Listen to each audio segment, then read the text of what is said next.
El cáncer de mama es el tumor más maligno frecuente en mujeres y la causa principal de muerte en todo el mundo, con un estimado de 1.700.000 casos, 521.900 fallecidos en 2012, lo que representa el 25% de los casos de cáncer y 15% de las muertes por cáncer en las mujeres. Los principales factores de riesgo de este cáncer son la edad avanzada, los antecedentes familiares de cáncer, la historia personal, que pueden ser mutaciones positivas de los genes EBRSA1 o EBRSA2. Los principales genes implicados en la carcinogénesis mamaria son los oncogenes y los genes supresores de tumores, como los que se mencionaron anteriormente. Y pues se tienen antecedentes de que alrededor del 5 al 10% de los cánceres mamarios siguen un patrón de herencia autosómico dominante y son hereditarios. La transformación maligna generalmente ocurre en múltiples etapas.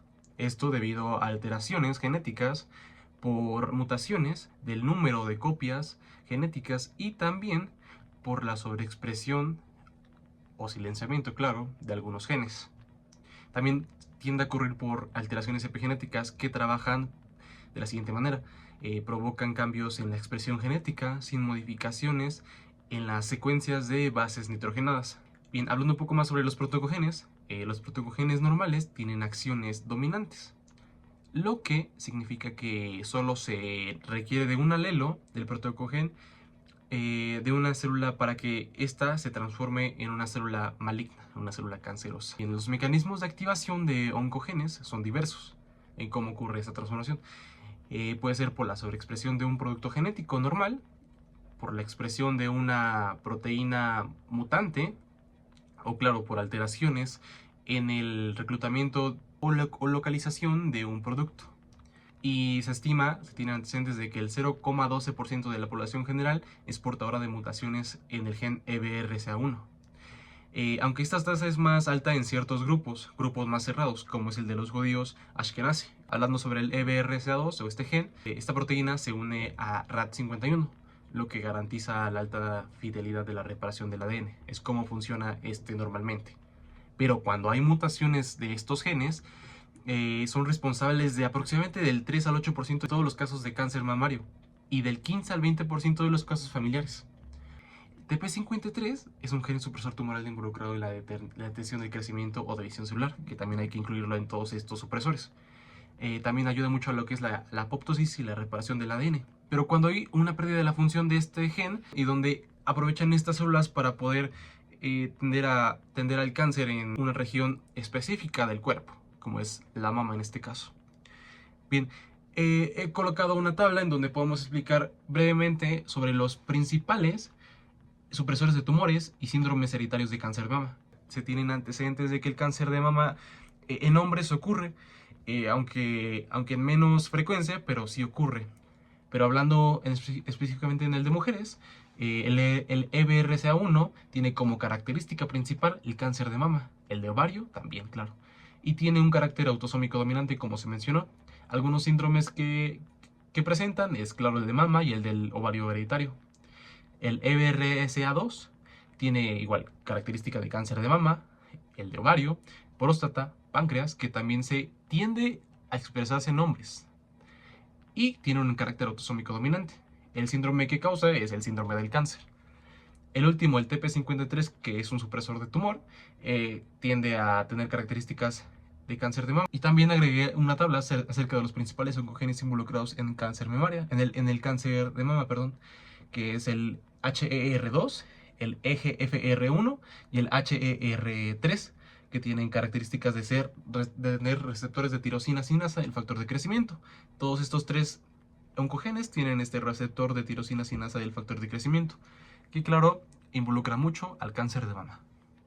Se han logrado realizar diferentes diagnósticos, estos con el fin de evitar lo que es la proliferación y la expansión de este padecimiento en lo que son en las mujeres, en las que principalmente podemos destacar lo que es la mastectomía, que se refiere a lo que es la resección del tejido mamario, estos con fines terapéuticos y que de acuerdo a su extensión y elementos se pueden clasificar de diferentes maneras. Que en primero tenemos lo que es la mastectomía subcutánea, que sería principalmente la resección del tejido mamario, dejando únicamente lo que es el pezón y la areola en su sitio. La mastectomía total o simple, que sería la resección de todo el tejido mamario, incluido lo que es el pezón y la areola, pero nada más que en este caso no va a haber resección de los ganglios axilares. La mastectomía radical, que sería la resección total de todo el tejido mamario, lo que es la decisión axilar, que sería la resección de la zona linfoportadora, ya sea total o parcial, esos con fines de estadificación. De igual modo, tenemos lo que es la mastografía o la mamografía, y este puede afectar de dos tipos, que en primera sería la mastografía de tamizaje, que es el estudio realizado en la detección temprana del cáncer de mama en mujeres aparentemente sanas.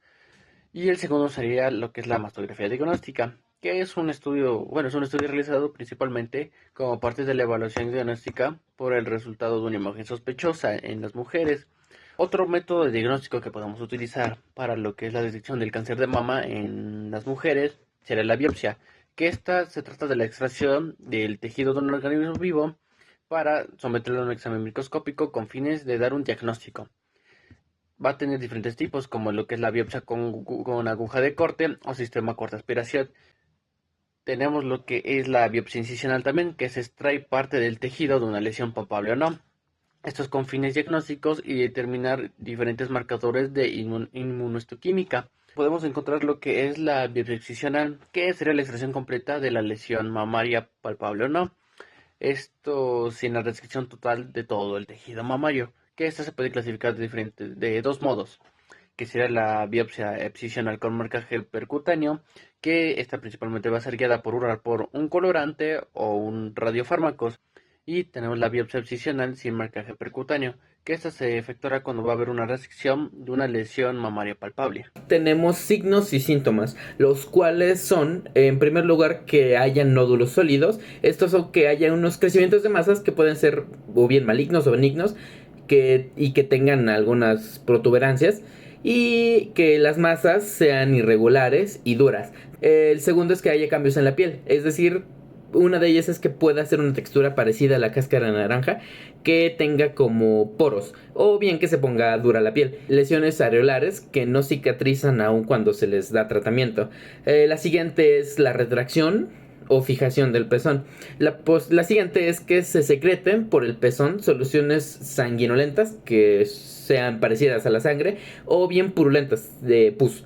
Y por último, que los ganglios se inflamen en la zona de la axila o por encima de la clavícula. Bien, ahora hablaremos de algunos factores de riesgo. Los primeros son los biológicos, los cuales no son reversibles. Dentro de estos tenemos el sexo femenino, el envejecimiento, antecedentes personales o familiares, el hallazgo de hiperplasia ductal atípica, que básicamente es que hay un crecimiento excesivo de células que recubren los conductos del seno, que transportan la leche de los lobulillos mamarios hasta el pezón. El siguiente es la edad menstrual de más de 40 años, es decir, que haya iniciado antes de los 12 años y haya terminado después de los 52 años. El siguiente es la densidad mamaria y también la presencia de los genes BRCA1 y BRCA2, la mutación. Los siguientes son los ambientales, los cuales son básicamente los relacionados con la radiación y la radioterapia. Posteriormente tenemos los factores de riesgo que tienen que ver con la historia reproductiva. Estos tienen que ver, los desglosan en la nugligesta o el no embarazo, el término de un embarazo después de los 30 años y una terapia hormonal para la peri o postmenopausia. Y los últimos son el estilo de vida. Estos son modificables. Tenemos entonces la alimentación rica en carbohidratos y baja en fibra. También una dieta rica en grasas, la obesidad, que esta se mide sobre todo en la postmenopausia, el sedentarismo, el consumo de alcohol mayor a 15 gramos al día y el tabaco. Para concluir, tenemos que la neoplasia del cáncer de mama es la enfermedad más frecuente en lo que es en la población del género femenino, por lo cual su investigación en lo que es en el campo de la ciencia es de gran importancia.